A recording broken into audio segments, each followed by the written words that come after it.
आज के इस वीडियो में आपका बहुत बहुत स्वागत है। तो इस वीडियो में हम लोग क्लास 10th हिंदी गोधलू का अध्याय 3 भारत से हम क्या सीखते हैं बोर्ड मॉडल 25 ऑब्जेक्टिव प्रश्न को सॉल्व करेंगे, जो कि आपका बहुत ही इम्पोर्टेंट है। हर साल बोर्ड एग्जाम में पूछे जाते हैं और उम्मीद करता हूं कि इस साल भी बोर्ड एग्जाम में पूछे जाएंगे। 100% गारंटी है। तो चलिए हम लोग प्रश्न नंबर 1 को देखते हैं, भारत से हम लोग क्या सीखते हैं। प्रश्न नंबर 1 में आपको दिया गया है कि भारत से हम क्या सीखे। पाठ के रचयिता है। पाठ के रचयिता मतलब होता है पाठ के लेखक कौन है।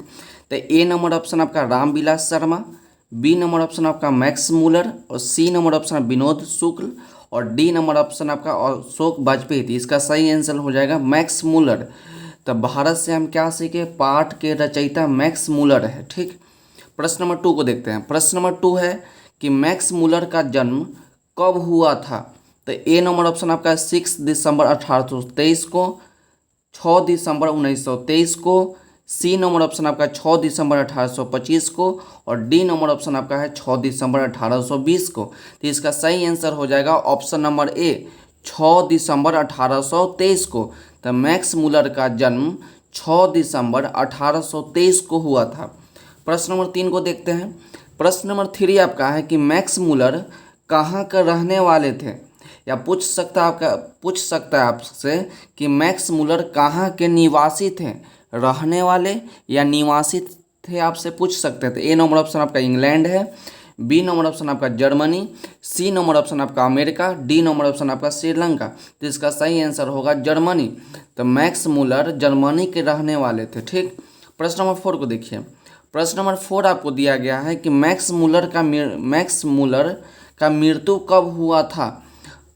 ए नंबर ऑप्शन आपका 28 अक्टूबर 1995 को, बी नंबर ऑप्शन आपका है 28 अक्टूबर 1997 को, सी नंबर ऑप्शन आपका 6 दिसंबर 1823 को, डी नंबर ऑप्शन हो जाएगा आपका 28 अक्टूबर 1900। तो इसका सही आंसर हो जाएगा ऑप्शन नंबर डी 28 अक्टूबर 1900। तो मैक्स मूलर का मृत्यु 28 अक्टूबर 1900 को हुआ था। ठीक, अब प्रश्न नंबर 5 को देखते हैं। प्रश्न नंबर 5 आपको दिया गया है कि भारत से हम क्या सीखें। पाठ गद्य की कौन सी विद्या है। ए नंबर ऑप्शन आपका कहानी, बी नंबर ऑप्शन आपका निबंध, सी नंबर ऑप्शन आपका साक्षात्कार और डी नंबर ऑप्शन आपका है भाषण। तो इसका सही आंसर हो जाएगा ऑप्शन नंबर डी भाषण। तो भारत से हम क्या सीखें, पाठ गद्य की कौन सी विद्या है, तो भाषण है। अब प्रश्न नंबर 6 को देखते हैं। प्रश्न नंबर 6 आपका दिया गया है कि मैक्स मूलर थे। ए नंबर ऑप्शन आपका हो जाएगा भारत भक्त, बी नंबर ऑप्शन आपका हो जाएगा संस्कृतानुरागी, सी नंबर ऑप्शन हो जाएगा वेदों के प्रति अगाध आस्था रखने वाले और डी नंबर ऑप्शन हो जाएगा उपयुक्त सभी। तो इसका सही आंसर हो जाएगा उपयुक्त सभी। मैक्स मूलर जो थे भारत भक्त भी थे, संस्कृतानुरागी भी थे, वेदों के प्रति अगाध आस्था रखने वाले भी थे। तो प्रश्न नंबर 6 भी यहाँ पर ही कंप्लीट हुआ। प्रश्न नंबर 8 को देखिए कि मैक्स मूलर ने कालिदास ने किस पुस्तक का जर्मन में अनुवाद किया। मैक्स मूलर ने कालिदास के किस पुस्तक का जर्मन में अनुवाद किया।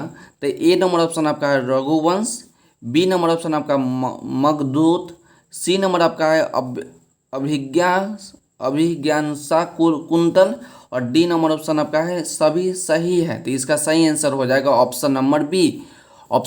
तो मैक्स मूलर ने कालिदास के किस पुस्तक का जर्मन में अनुवाद किया था, मगधूत का। और प्रश्न नंबर 9 को देखिए। प्रश्न नंबर 9 आपका है कि भारत की सर्वाधिक आबादी कहाँ बसती है। तो ए नंबर आपका है महानगरों में, बी नंबर ऑप्शन आपका शहरों में, सी नंबर ऑप्शन आपका गाँवों में और डी नंबर ऑप्शन आपका ग्रामीण भारत में। तो इसका सही आंसर हो जाएगा ऑप्शन नंबर सी गाँवों में। आबादी मतलब क्या होता है, आबादी मतलब जनसंख्या होता है। तो भारत की सर्वाधिक आबादी कहाँ बसती है, तो गाँवों में। अब प्रश्न नंबर 10 को देखिए। प्रश्न नंबर 10 आपका है कि भारत से हम क्या सीखे। भाषण का हिंदी रूपांतरण किसने किया।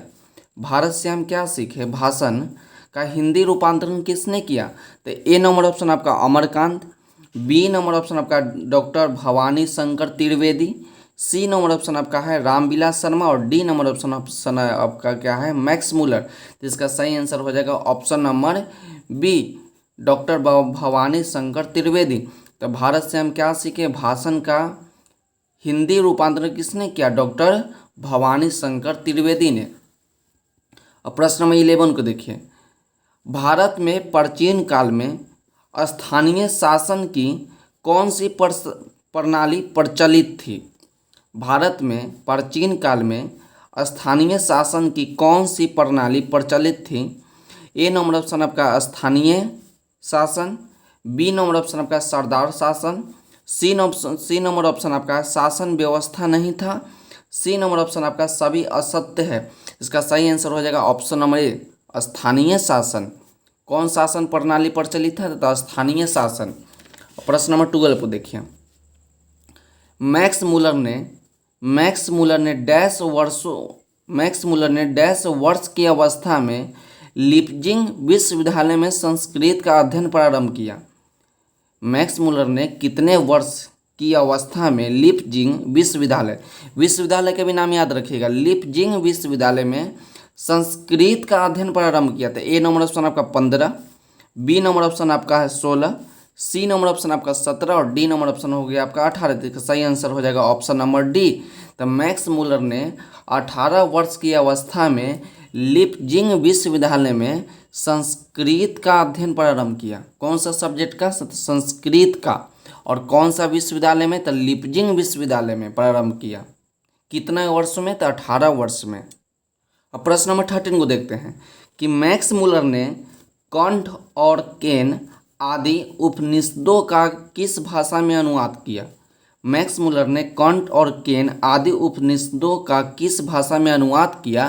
तो ए नंबर ऑप्शन आपका लैटिन भाषा, बी नंबर ऑप्शन आपका संस्कृत भाषा, सी नंबर आपका जर्मन भाषा और डी नंबर ऑप्शन आपका हिंदी भाषा। तो इसका सही आंसर हो जाएगा सी जर्मन भाषा में। तो मैक्स मूलर ने कंठ और केन को जर्मन भाषा में अनुवाद किया। प्रश्न नंबर 14 देखिए कि मैक्स मूलर की दृष्टि से सर्वविध संपदा और प्राकृतिक सौंदर्य से परिपूर्ण कौन सा देश है।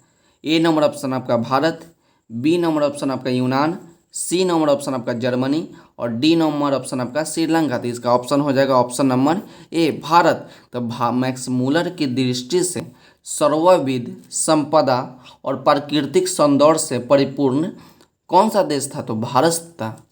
कौन था देश, भारत। 15 नंबर आंसर कि फ्रेडरिक मैक्स मूलर किस पाठ के रचयिता है। फ्रेडरिक मैक्स मूलर किस पाठ के रचयिता है। तो ए नंबर ऑप्शन आपका श्रम विभाजन और जाति प्रथा, बी नंबर ऑप्शन आपका नागरी लिपि, सी नंबर ऑप्शन हम भारत से हम क्या सीखे और डी नंबर ऑप्शन परंपरा का मूल्यांकन। तो मैक्स मूलर भारत से हम क्या सीखे पाठ के रचयिता थे। पाठ के रचयिता मतलब लेखक थे। प्रश्न नंबर 16 को देखते हैं कि हितोपदेश का जर्मन भाषा में अनुवाद किसने प्रकाशित करवाया। हितोपदेश का जर्मन भाषा में अनुवाद किसने प्रकाशित करवाया। तो ए नंबर ऑप्शन आपका Max Muller, B number option आपका Hazari Prasad Trivedi, C number option आपका भारतेंदु हरिचंद और डी नंबर ऑप्शन आपका यतीन्द्र मिश्र। तो इसका सही आंसर हो जाएगा option number A Max Muller. तो हितोपदेश का जर्मन भाषा में अनुवाद मैक्स मूलर ने प्रकाशित करवाया। अब प्रश्न नंबर 17 को देखते हैं। प्रश्न नंबर 17 आपका है कि मेघदूत का जर्मन में अनुवाद किसने किया। मेघदूत का जर्मन में अनुवाद किसने किया। तो ईश्वर पेटलिकल ने, बी नंबर ऑप्शन आपका रूसो ने, सी नंबर ऑप्शन आपका मैक्स मूलर ने और डी नंबर ऑप्शन आपका सात कोरी होता ने। तो इसका सही आंसर हो जाएगा option number C Max Muller ने। तो मेघदूत का जर्मन में अनुवाद मैक्स मूलर ने किया था। और प्रश्न नंबर 18 को देखिए कि सच्चा भारत कहाँ बसता है। सच्चा भारत कहाँ बसता है। तो शहरों में, बी नंबर ऑप्शन आपका गलियों में, सी नंबर ऑप्शन आपका खलिहानों में और डी नंबर ऑप्शन आपका गाँव में। तो इसका सही आंसर हो जाएगा डी गाँव में। तो सच्चा भारत कहाँ बसता है, तो गाँवों में। तो प्रश्न नंबर 18 भी कंप्लीट हो गया। अब प्रश्न नंबर 19 को देखते हैं। प्रश्न नंबर 19 आपको दिया गया है कि किस गवर्नर जनरल ने समय 172 दारिस नामक सोने से भरा घड़ा मिला था।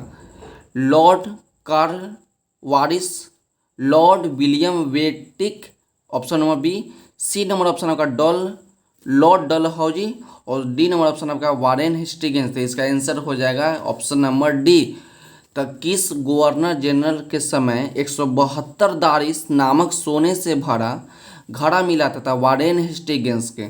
तो वारेन हेस्टिंग्स से तो ये बात याद रखिएगा, कितना दारिस नामक सोने से भरा घड़ा मिला था 172 दारिस।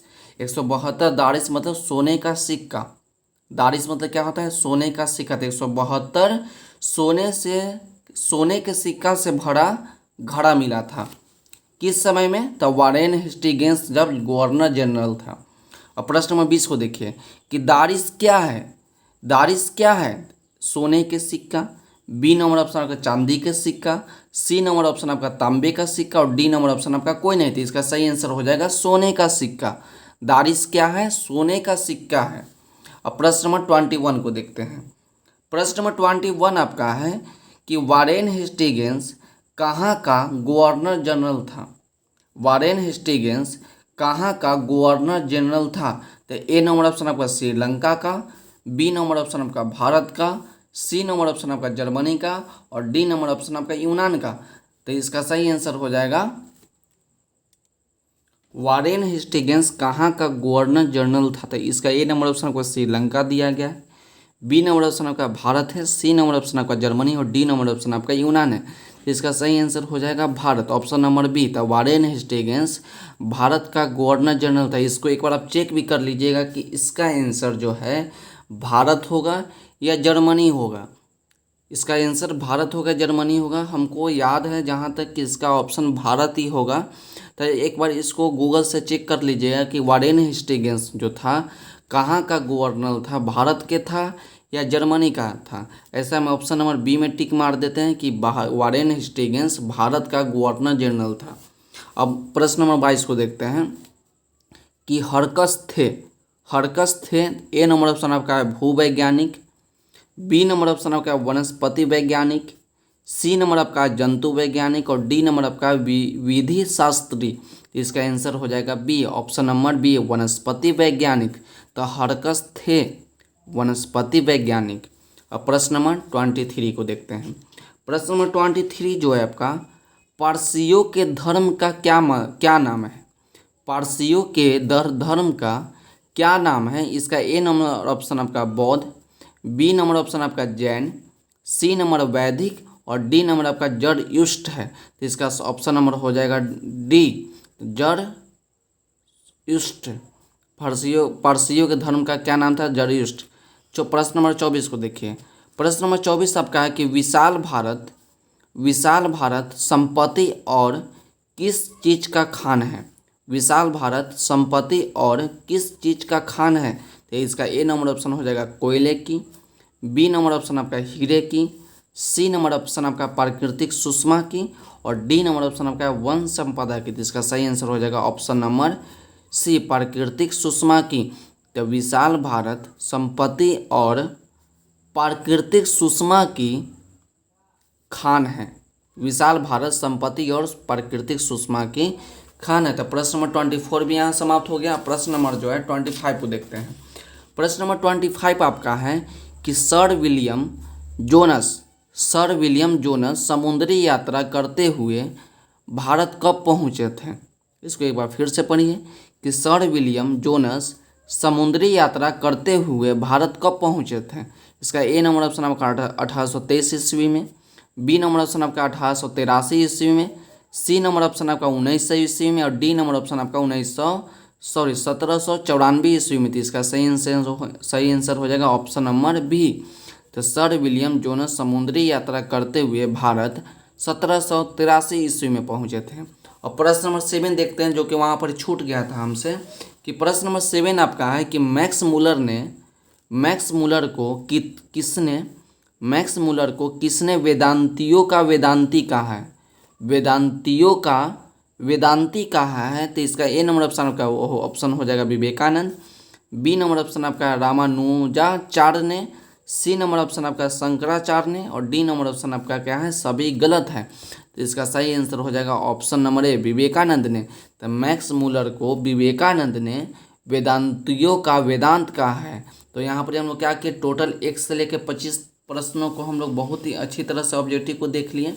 सभी ऑब्जेक्टिव को आप बहुत ही अच्छी तरह से याद कर ले और बोर्ड एग्जाम में आप बहुत अच्छा मार्क्स ला सकते हैं हिंदी में।